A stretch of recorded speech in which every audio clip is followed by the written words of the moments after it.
There comes a moment, not loud, not dramatic, but quiet. A moment so subtle, most would miss it. But you don't, because something within you shifts, not suddenly, but undeniably.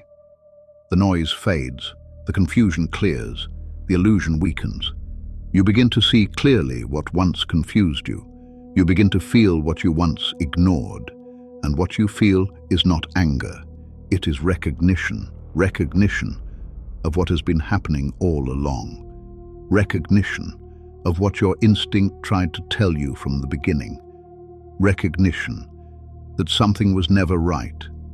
There was a time when you trusted them, not cautiously, but fully. You gave your attention freely. You adjusted your expectations to meet theirs.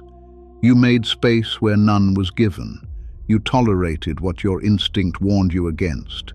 You silenced your inner voice in the name of patience, in the name of understanding, in the name of keeping peace.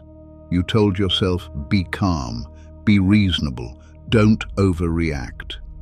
But what you called patience was often hesitation, and what you called understanding was often self-betrayal. Because peace built on self-betrayal is not peace. It is slow erosion. It is the quiet dismantling of your standards, one compromise at a time. At first, the signs were subtle, so subtle, they almost felt imagined. A shift in tone, a hesitation in respect, a lack of presence disguised as indifference. Moments where your words carried less weight. Moments where your presence was no longer valued, but merely tolerated. You noticed. Of course you did, but you resisted the truth, because the truth demanded confrontation, and confrontation meant something deeper. It meant accepting that what you believed was no longer real. So instead, you delayed. You gave more chances. You extended more patience.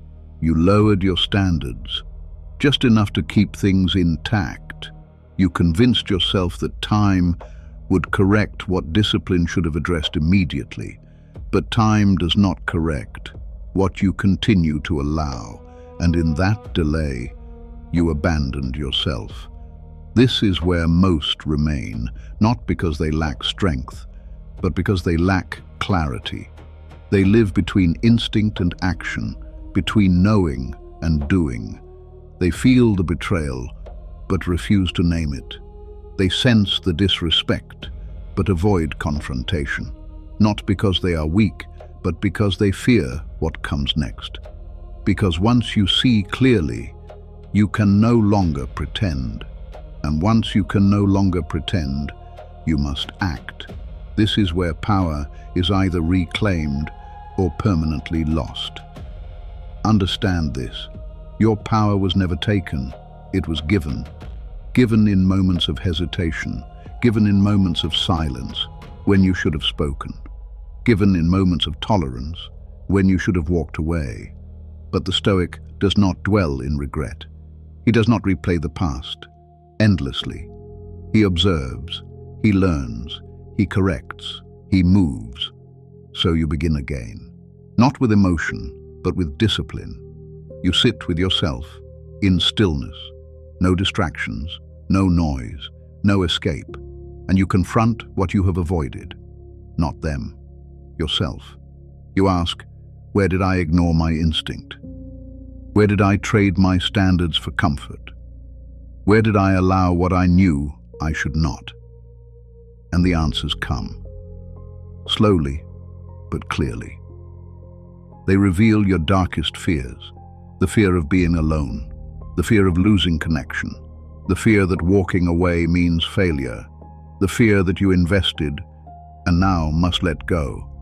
But these fears are illusions, because what you truly fear is not losing them.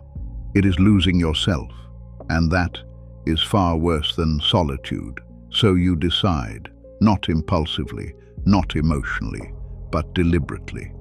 A quiet decision, a final decision.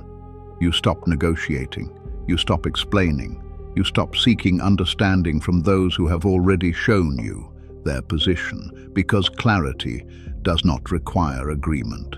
And now comes the part most cannot do.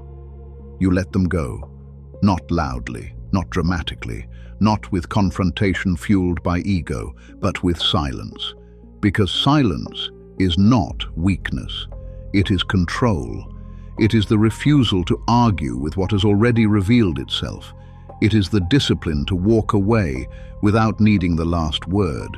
It is the understanding that closure does not come from them, it comes from you. So you withdraw your energy, your attention, your presence, not out of anger, not out of spite, but out of alignment. Because where there is no mutual respect, there can be no trust. And where there is no trust, there is no foundation. You stop resisting what has already ended. You stop holding on to what has already let go. You accept it fully, without illusion. And in that acceptance, you become free. This is the Stoic way. No shortcuts, no emotional outbursts, no desperate attempts to fix what is no longer yours to fix. Only clarity, only discipline, only forward movement. And as you walk away, something shifts again. But this time, it is not confusion. It is power. You feel lighter, not because the situation changed, but because you did. You are no longer reacting. You are choosing. And in that choice, your presence changes. You become harder to disturb, harder to manipulate, harder to replace.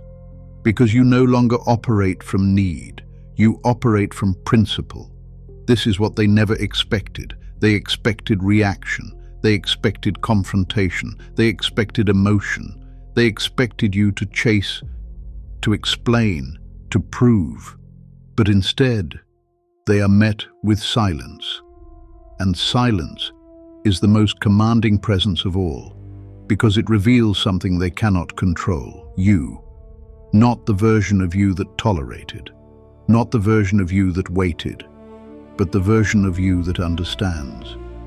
That understands that respect is not negotiated, that trust is not begged for, that presence is not given, where it is not valued.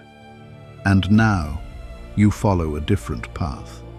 A path guided by instinct, strengthened by discipline, protected by boundaries. A path where your energy is no longer scattered, but directed, where your expectations are no longer lowered, but upheld, where your patience is no longer passive, but intentional. This is how you take your power back, not through confrontation, not through force, not through proving anything to anyone, but by becoming someone who no longer needs to. And as you continue forward, remember this: not everyone is meant to walk beside you. Some are meant to reveal you to yourself through resistance, through discomfort, through betrayal. They were never obstacles. They were instruction. And now you understand.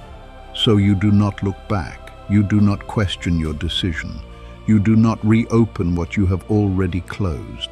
You trust yourself fully, without hesitation, because the moment you chose silence was the moment you chose strength.